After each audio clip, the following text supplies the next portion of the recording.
Hello Eternum and welcome to KOTT News, Eternum's #1 source for news, and this is the War Report. No change in the dynamic of Eternum last night as the zealots of Hold W hold on to their territorial control of the southern peninsula of Cutlass Keys. KOTT news crews on the scene last night had the opportunity to attend the sacred summoning ritual in the arid desert dunes of Brimstone Sands. Arriving quickly from their patrol around the northern rim of the Great Pyramid of Rackit, the great worms Shah Nishin burst out of the sands to answer the challenge. Down in personnel, but not in spirit, the short-handed team of hand-selected talent were able to precisely navigate the lights and enhance the performance of the group. A good thing, too, as KOTT news crews came a little over-geared and weren't as nimble as accustomed to being. And some of our close-ups were really close.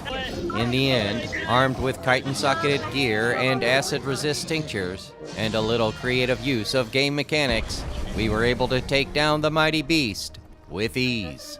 Turning to the weather, and once more the invasion response squad had to make some difficult decisions, focusing on ensuring as many holds as possible. KOTT news crews heeded the call to action in Weaver's Fin, sensing a big scoop was about to happen.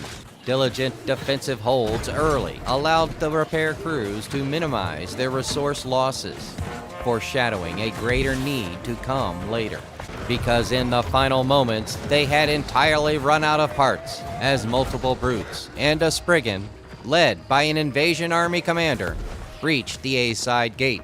For what seemed like an eternity, the invasion response squad held their ground inside the keep walls, taunting the corrupted forces away from the flag. But despite being overrun personally, the invasion response squad held their ground long enough for the defense to hold, forcing the corruption armies to withdraw immediately in accordance with the Week 1 Accords. Tonight's weather, more of the same as daywalkers of the island begin to lose more and more civic services. But if they want to show up for tonight's corruption counter efforts, volunteers will be needed for another 40% chance of invasion.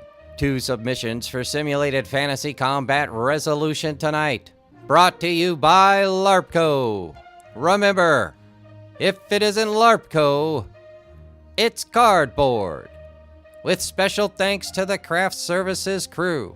If you'd like to support KOTT News, Patreon is currently the best way. Tonight, the Zealots of Hold W assail the Marauders of HBM for control of the eastern archipelago of the Restless Shore.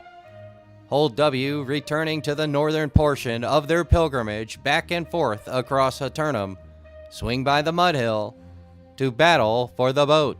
HBM more than willing to defend the Mudhill from they who can only walk forward, but will fighting on back-to-back nights leave them fatigued or unstable? Meanwhile, the Marauders of Pharma challenge the champs of Outcasts for their heavyweight title and the right to rule over Everfall. Pharma forces, sensing an opportunity, go after the champs and their title belt, hoping to snag the territory for longevity bragging rights and begin their rule. But Outcasts are approaching the top of the all-time Neverfall list, and with a hold tonight, will move into 4th place, tied with Dropouts and Elysian.